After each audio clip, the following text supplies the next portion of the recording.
Hello everyone, I'm Evie and thank you all for waiting. Welcome to the 11th video in the history of Splatoon abilities, and we are talking about one voted on by you from almost a year ago, Comeback. If you like what you see here and want to stay up to date on videos and live streams, make sure you're subscribed.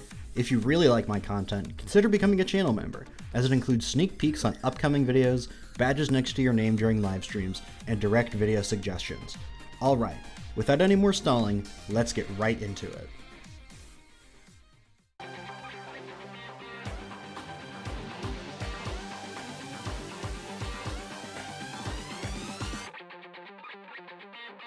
Comeback is a headgear exclusive ability introduced in Splatoon.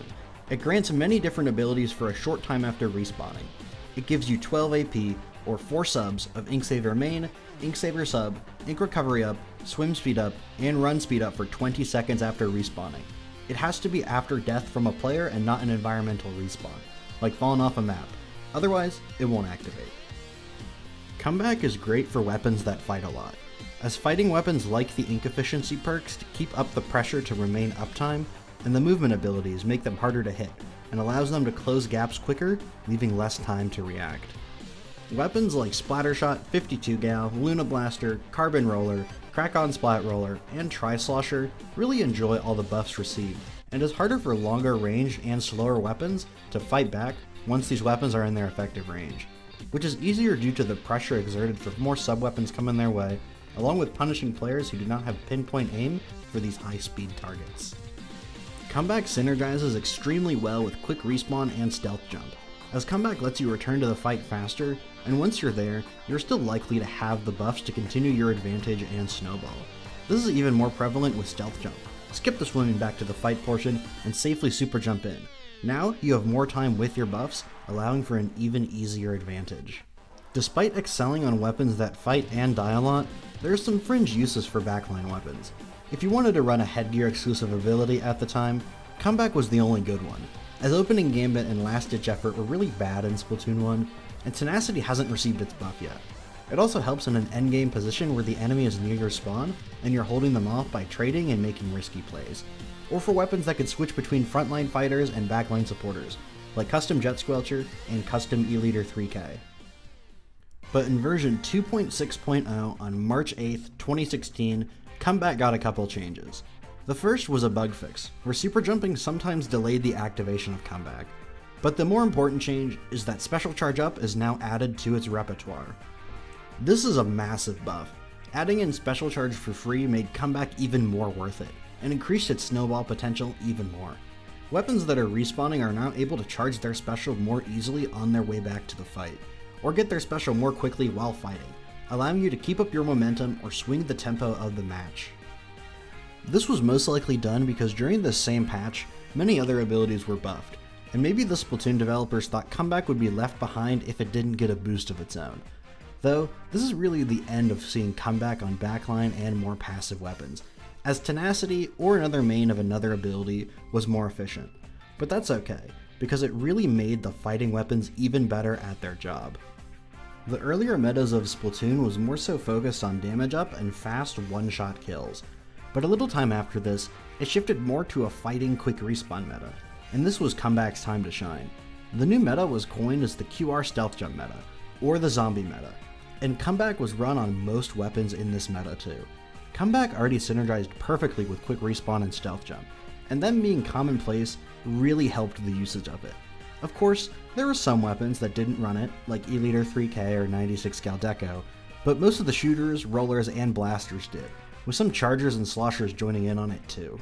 Since players were dying so often, the 20 seconds of abilities never felt like they ran out, and that was more of a permanent effect, as matches in Splatoon 1 were chaotic, and you'd sometimes be killed too fast being unable to react, such as a Panic Kraken or an Inkzooka popping out across the map. But that was the history of Comeback in Splatoon, an ability that always has seen some use, but with a favorable meta shift later on, became prominent and thrived. You know how this goes though. The ability did make a return in Splatoon 2.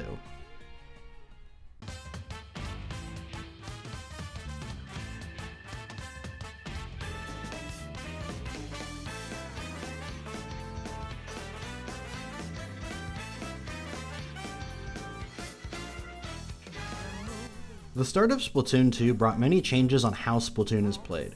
For Comeback's case, its two biggest partners, Quick Respawn and Stealth Jump, were heavily nerfed, and zombie comps fell out of favor, but that didn't mean Comeback wasn't seen. There wasn't a ton of weapon diversity at the start, mostly because there were very few weapons, so the only backlines were Splat Charger, E-Liter 4K, Jet Squelcher, and Heavy Splatling, so the meta mostly revolved around short to mid-ranged fighting weapons, like 10-attack Splattershot, Tri-Slosher, and Rapid Blaster.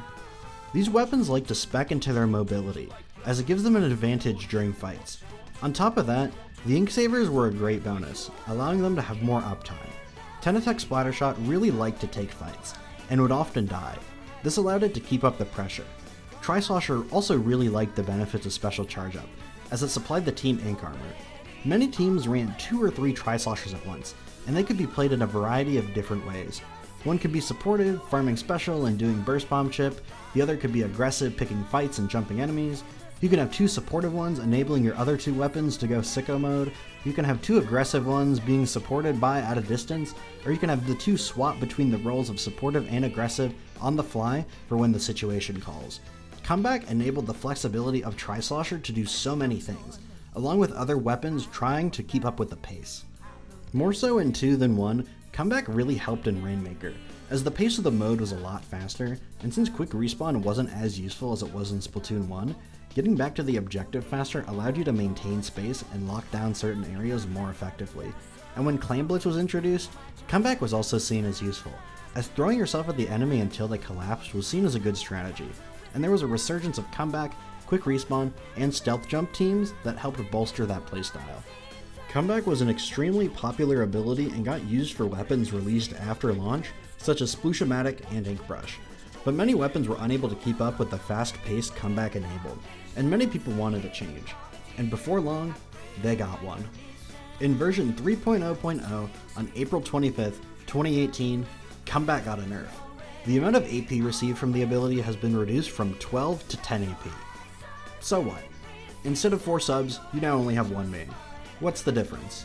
Well, there are actually a few to consider. First off, the changes for Special Charge Up. If your points for Special were 200, the old Comeback would reduce it to 181 points, while the new Comeback reduces it to 184 points.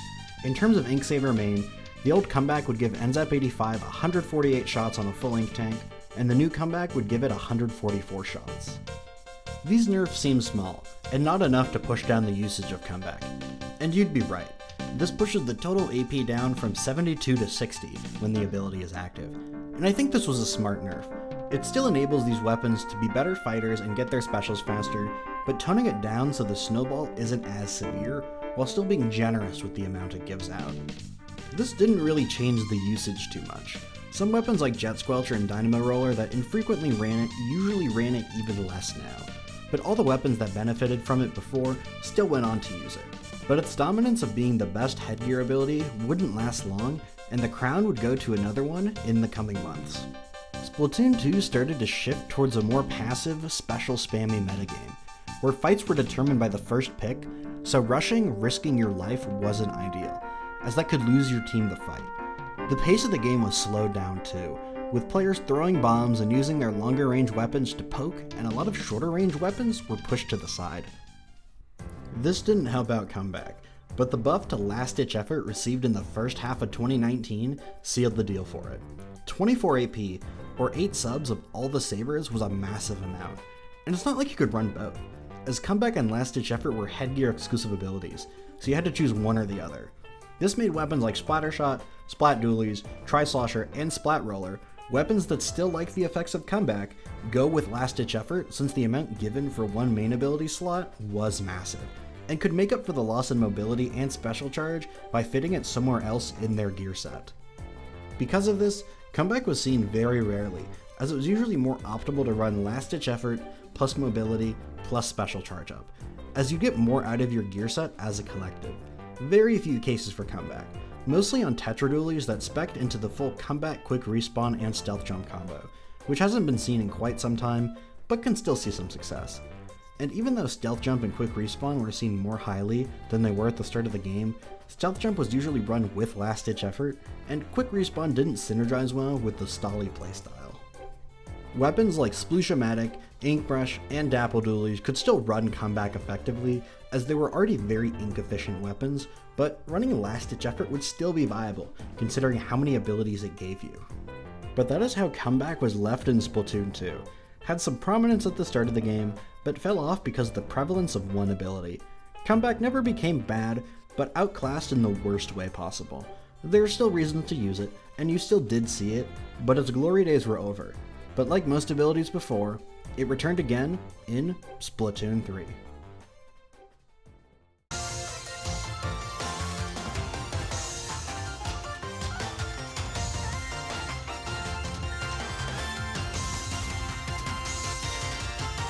In the transition to Splatoon 3, Comeback actually got a small change.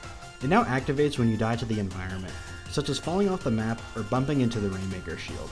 Kind of a weird change, but has fringe use cases, as sometimes jumping off the map is better than dying to an enemy, and getting your abilities while respawning with your team can help you aid a retake. The first change for Comeback in Splatoon 3 happened in version 1.2.0 on October 26, 2022. Comeback no longer activates when dying to the environment. What? Okay, so I guess that was just a bug and never was intended to be an actual change. Honestly, not surprised considering the buggy mess Splatoon 3 was at launch. Even if that was a real buff, it would have been pretty niche and not something that would have changed anything. But at the start of Splatoon 3, more of the same from Splatoon 2 was still prevalent. But the new weapon class of Splatanas did like Comeback, as they would go in and get kills and often die after picking off foes. Though the dominance of Last Ditch Effort was still seen, as the majority of weapons still liked the boost, and it stayed that way for over a year. But over time, patches affected mains, subs, and specials in a way to disincentivize spam, such as the cooldown for Tenta Missiles and Tacticooler, and more ink recovery lag on Fizzy Bombs and Burst Bombs. But the final straw that dethroned Last Ditch Effort from being the best ability in the game was the nerf it received in the second half of 2023, reducing the total amount of AP given. While the fall wasn't instant, people were looking at other options as Last Ditch Effort wasn't splashable on literally everything anymore. And lots of weapons that used Comeback in Splatoon 2 and prior started to run it again, like Splattershot and Tri-Slosher, with newer weapons trying it out too, such as Range Blaster, Gloogadoolies, and Undercover Brella. Of course, a lot of these weapons still might want to choose Last Ditch Effort in slower paced modes such as Turf War and Splat Zones, but they were able to effectively run both depending on what the team needed and the playstyle of the user. This puts Comeback into the healthiest spot it has ever been in, not being overwhelmed for certain weapon classes to handle, not being outclassed by another ability entirely, and also being viable in many different situations. Fighting-based teams weren't the only type of meta, but a team style, so it wouldn't be overbearing for everyone. And many other weapons were given more options in the gear selector to choose what abilities fit them. I think Comeback is the pinnacle of balance for abilities. It has some early use on in Splatoon 1, got a buff that made it even more popular, then got an appropriate nerf in Splatoon 2, toning it back a bit, before being overshadowed for a long period, and now finally coming into its own in Splatoon 3. Despite Comeback itself not changing much, its surroundings did, and fits very well into the Splatoon landscape. But before we go, I have a few more things to go over. It's not clear if Comeback had a beta icon, but this is what it most likely was: a squid dying with a halo, which is pretty different from what we got in the final game, with a halo around a green squid. In Splatoon 3, it cost 15 subs of Run Speed Up, Swim Speed Up, and Special Charge Up to replace a main ability with Comeback. Hey everyone, thanks for watching, and thank you for being patient with this video, as it won the poll all the way back in September of 2024. The poll for the next ability is live now. Go vote on what you want to see next. It's been a while since a traditional video, so I have some things to update everyone on. I want to be upfront and say monthly uploads are not going to be a guarantee moving forward. I'd like to do it, along with streaming, but life has gotten extremely busy recently, so I don't want to commit to something I'm not fully sure on. I really want to say thank you for supporting my content during my downtime. And if you haven't seen my last video for the 10th anniversary of Splatoon, go watch that. It is my best video of all time. I also wanted to mention channel memberships. As I've heard from a few people, the content is a bit barren, and not all too compelling, so I'm willing to hear your suggestions. It is cheap, and it's more so seen as a tip jar, so I don't plan on doing any exclusive videos, but if idea becomes popular for you guys, I'll consider adding it. I hope everyone has a great rest of your day. I'll see you guys next time. Bye.